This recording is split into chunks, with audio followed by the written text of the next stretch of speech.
Bom dia, queridos, tudo bem? Que a graça e a paz de nosso Senhor esteja com vocês. Tumba selada. Esse tema, esse título, veio aqui na mente de vocês.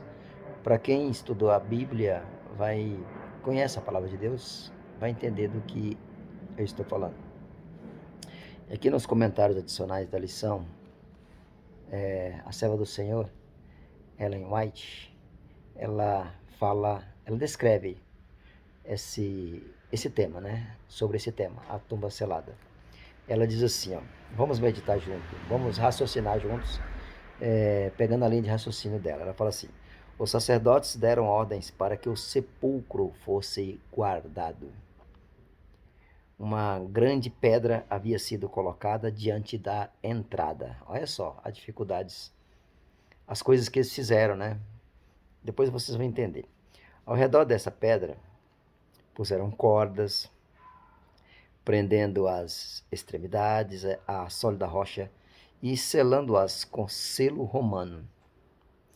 A pedra não podia ser removida sem que o selo fosse quebrado.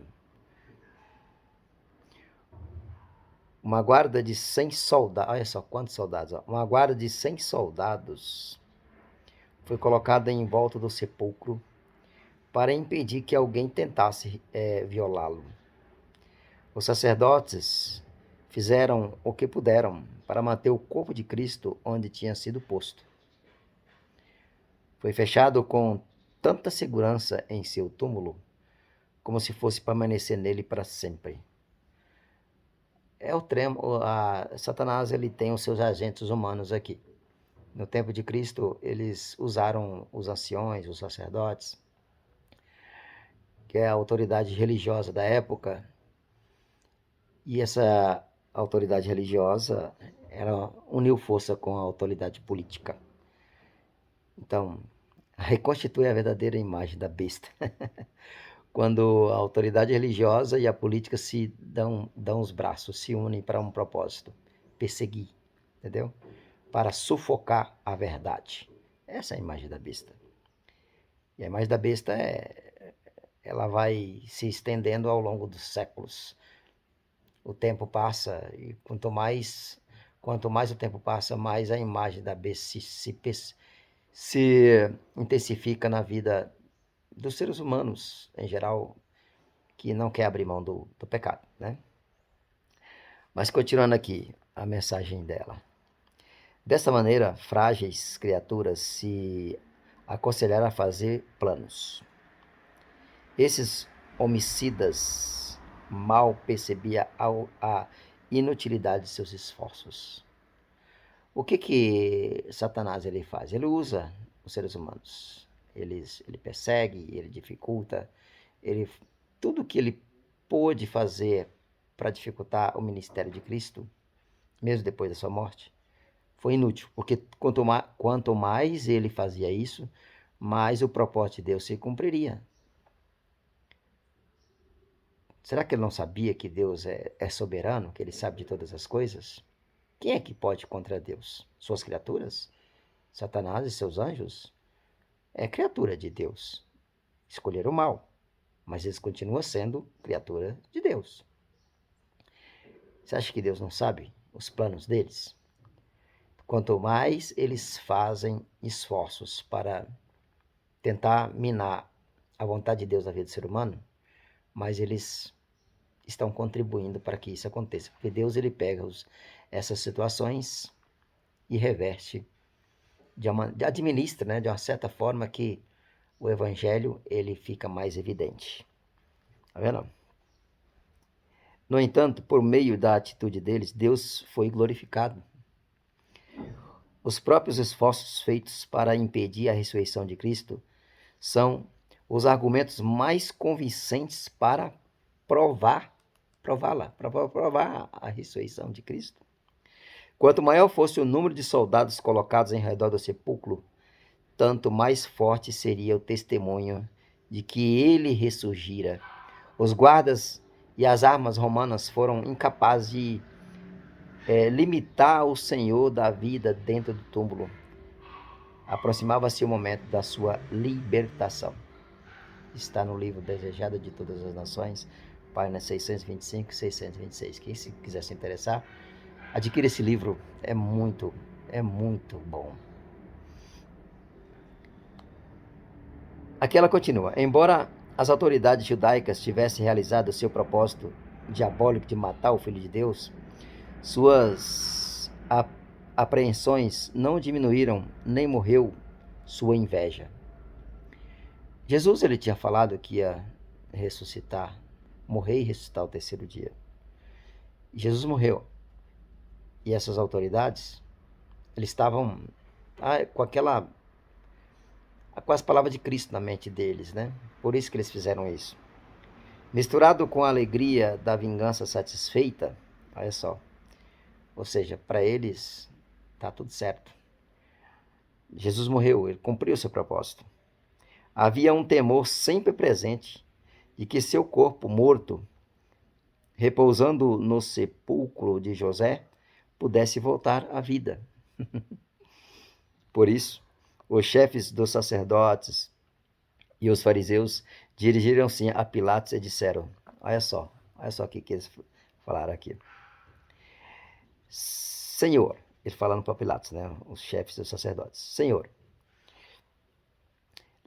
lembramos que, enquanto ainda estava vivo, aquele impostor disse, depois de 3 dias ressuscitarei.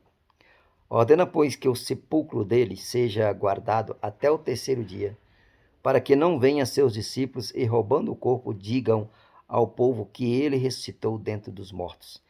Esse último engano será pior do que o primeiro. Está registrado em Mateus 27, 62 ao 64. Então, eles fizeram de tudo para que Jesus pudesse ficar ali morto, dentro de um sepulcro, para que as palavras de Jesus não se cumprissem e eles possam testificar realmente que Jesus era um impostor, um mentiroso.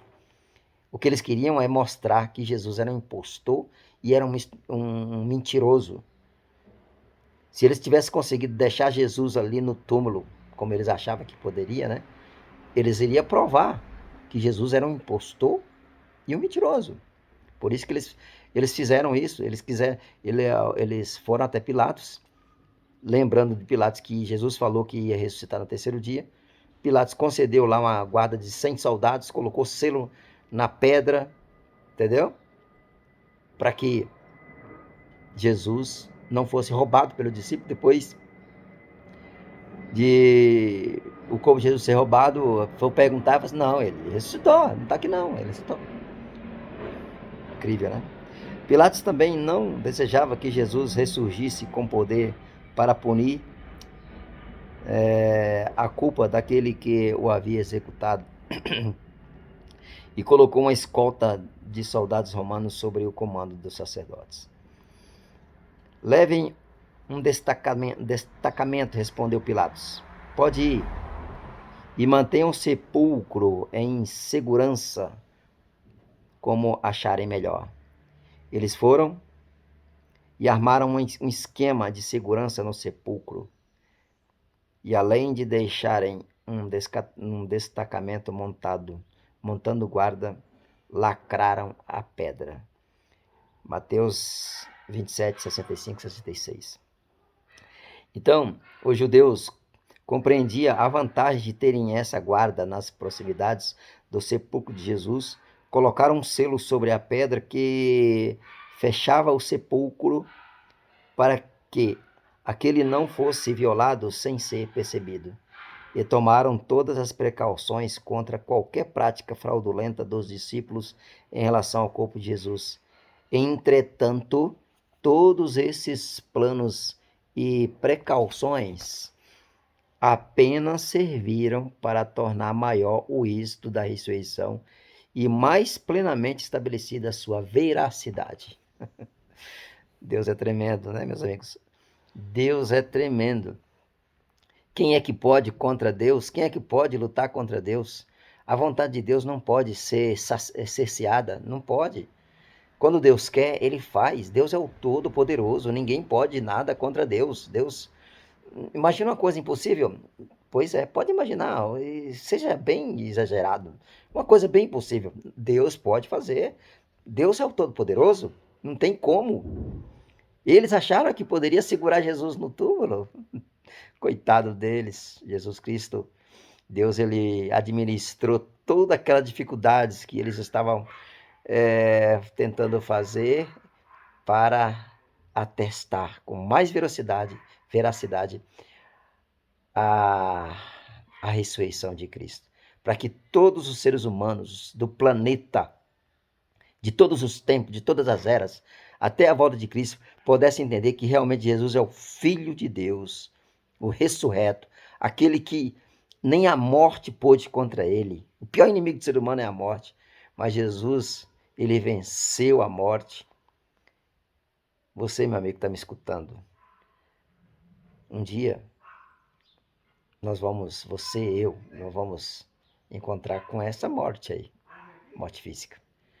Mas a morte física não pode nos segurar no túmulo, como não segurou Jesus. Sabe como? Que isso é possível? Se você estender as suas mãos, segurar nas mãos de Cristo. Porque naquele último dia, quando Jesus Cristo voltar nas nuvens do céu, ele vai chamar você pelo nome. Entendeu? Vai chamar você pelo nome. Fala assim, vem aqui, do Wilson. Vem aqui, Vanderlei, Tiago. Vem aqui, Priscila, Daiane. Vem aqui, Isaílde, Caroline, Stephanie.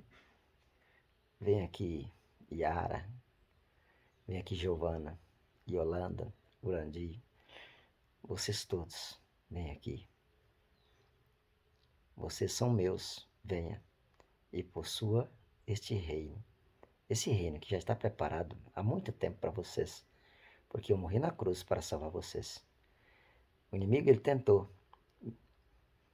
ocultar essa informação ao longo da história de vocês, mas estou aqui para te falar. Vocês venceram, vocês acreditam em mim. Então agora a salvação é sua. Possua o reino que está preparado desde a fundação do mundo. Que Deus abençoe você e a mim também. E que possamos nunca esquecer dessa promessa maravilhosa e desse milagre maravilhoso que nos garantiu a salvação eterna. Tenha um ótimo domingo.